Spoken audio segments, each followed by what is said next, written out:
Hola, ¿qué tal, queridos amigos? Bienvenidos a la lección número 7 de nuestra escuela sabática que lleva por título El cuerpo unificado de Cristo.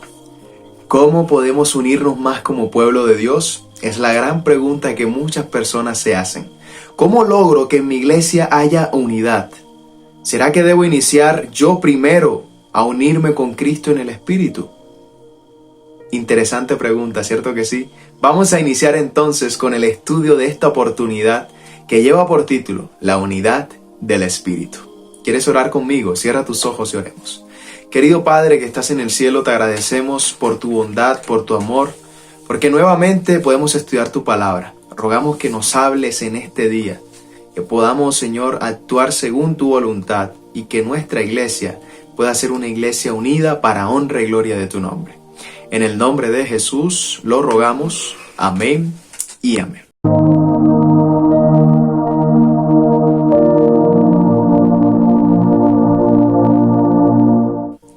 Muy bien, la unidad del Espíritu. Es interesante porque en Efesios capítulo 4, versículos desde el 1 hasta el versículo número 6, se nos muestra un pasaje muy interesante de lo que es la unidad del Espíritu.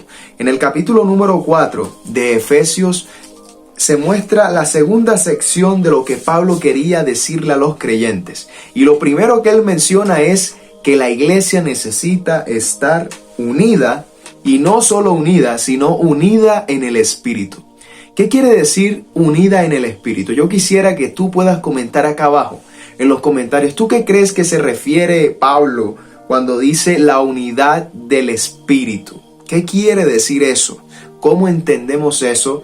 Y me gustaría saber tu opinión acá en los comentarios. Voy a estar leyendo todos los comentarios de las personas que puedan dejar aquí su definición.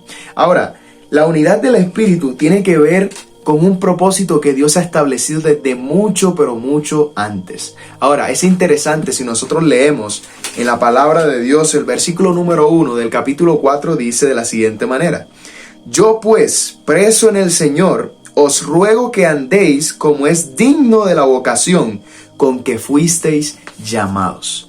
Pablo continúa en la cárcel y ahora en el capítulo 4 les dice: yo estoy preso, pero desde acá les animo que anden. Cuando utiliza esa palabra andéis, que andéis, quiere decir que viváis y que se comporten de la mejor manera como cristianos, fomentando varias cosas. Número 1, fomentando la unidad, porque ustedes han sido llamados en una vocación santa. Todos nosotros, gracias a Dios, tenemos una vocación para con Cristo. ¿Cuál es la vocación que podemos adquirir por medio de Cristo? Lo conocemos como los dones y los talentos que Dios ha dado a cada uno en su iglesia. ¿Saben? También es muy curioso porque Pablo relaciona a la iglesia con el cuerpo humano. Él no solamente lo menciona en Efesios, también hace mención en el libro de Romanos y también en Primera de Corintios. Cuando habla acerca de la iglesia es curioso porque él se refiere a que la iglesia es como el cuerpo humano. El cuerpo humano tiene diferentes capacidades, diferentes responsabilidades que están distribuidas en cada una de sus partes. Por ejemplo, la visión es muy importante en el cuerpo humano. La audición, por supuesto que también, las extremidades, los órganos internos, todo cumple una función importante. De la misma manera, Dios ha instituido a la iglesia con diferentes capacidades. ¿Y qué quiere decir eso?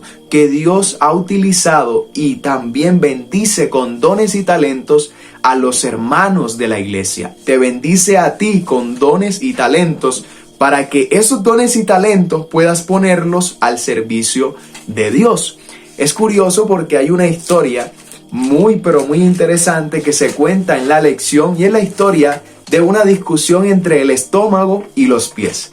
Resulta que ellos dos estaban discutiendo cuál de los dos era más fuerte, cuál de los dos era más importante, y resulta que los pies le dicen al estómago: yo soy más fuerte que tú porque yo incluso cargo contigo, cargo con tu peso y con el peso de muchos otros órganos.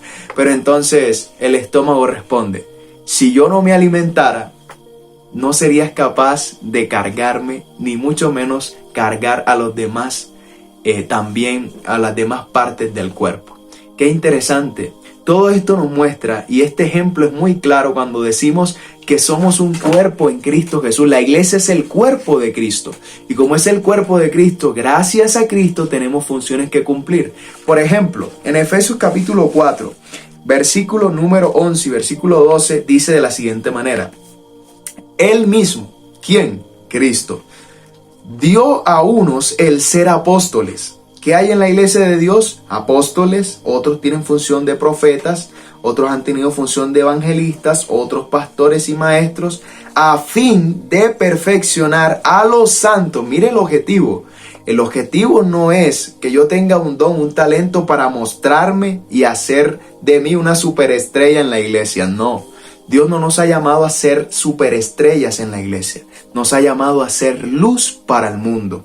Y resulta que el propósito es perfeccionar a los santos para desempeñar su ministerio. Todos tenemos un ministerio para con Dios. Ministerio en la familia, ministerio en los hogares, ministerio en la iglesia, ministerio en mi vida personal, ministerio en lo que yo estoy estudiando, ministerio en lo que yo estoy realizando. Todos tenemos un ministerio, nadie se escapa. Y entonces en la parte final del versículo dice, a fin de desempeñar su ministerio para la edificación del cuerpo de Cristo. Dios nos da tantas bondades para que pongamos en acción todos esos dones y talentos para la edificación del cuerpo de Cristo. Y por último, me gustaría mencionar 3 virtudes que la iglesia necesita tener para alcanzar la unidad. Número 1. La virtud número 1 que debemos tener es la humildad. En Efesios capítulo 4, versículo número 2 dice, con toda humildad y mansedumbre, soportándoos con paciencia los unos a los otros con amor. Menciona 3 virtudes importantes: la humildad, la mansedumbre y también la paciencia. Ahora, ¿qué es la humildad? La humildad es considerar a los demás como superiores a mí. Es reconocer que yo soy inferior a los demás, no porque me esté despreciando a mí mismo, sino porque encuentro el valor que tienen las demás personas para Dios. Y también, por supuesto, yo le doy el valor porque son hijos de Dios los demás y por eso los respeto. Ahora, la paciencia tiene que ver con ser capaz de soportar las provocaciones y las pruebas que vienen a la vida. Y la mansedumbre tiene que ver con la cualidad de no estar demasiado impresionado por un sentido de la propia importancia. Si ponemos en práctica estas 3 virtudes en nuestra vida, la iglesia será unida. La iglesia estará unida en el Espíritu, porque es el gran llamado de Dios que la iglesia pueda estar unida. En estos tiempos necesitamos estar unidos, las familias necesitan estar unidas y en el nombre de Cristo estaremos unidos porque Él nos ayudará a estar unidos y gracias a Cristo estamos unidos para con Dios. Este es el gran llamado de este día. Dios nos está invitando, nos está llamando que nos unamos todos, unámonos en la misión, unámonos en predicar a otros de su amor, unámonos para salvar a los perdidos, unámonos para buscar a esas personas que necesitan de Jesús y unámonos para crecer como iglesia y para ser edificados en la sangre de Cristo Jesús. Ahora, hay que ponerlo en práctica. Hoy es el día para vivir con humildad, para vivir con mansedumbre y para vivir con paciencia. Las virtudes que debe tener, por supuesto, cada uno de nosotros en su vida. ¿Te animas al reto? ¿Quieres hoy en el nombre de Jesús hacer esto en tu vida? Yo te invito entonces que puedas escribir acá abajo en los comentarios. Yo deseo ser humilde, manso y paciente. Y vamos a orar para culminar con este mensaje. Gracias, Señor, porque tú eres bueno, porque para siempre es tu misericordia. Rogamos, Señor, que tú nos ayudes a ser unidos en el Espíritu. Señor, muchas veces cometemos errores y no estamos edificando como tú querrías la iglesia, Señor, que tú nos has dado. Permítenos ser de bendición para otras personas y que en tu nombre podamos testificar de tu amor. En el nombre de Jesús lo rogamos todo. Amén y amén. Que el Señor te bendiga grandemente y nos vemos en una próxima ocasión para seguir estudiando la palabra de Dios. Te mando un saludo muy especial a cada uno de ustedes desde la vereda La Quiebra, donde compartimos la palabra de Dios. Que el Señor les bendiga y un abrazo en Cristo Jesús. Bendiciones.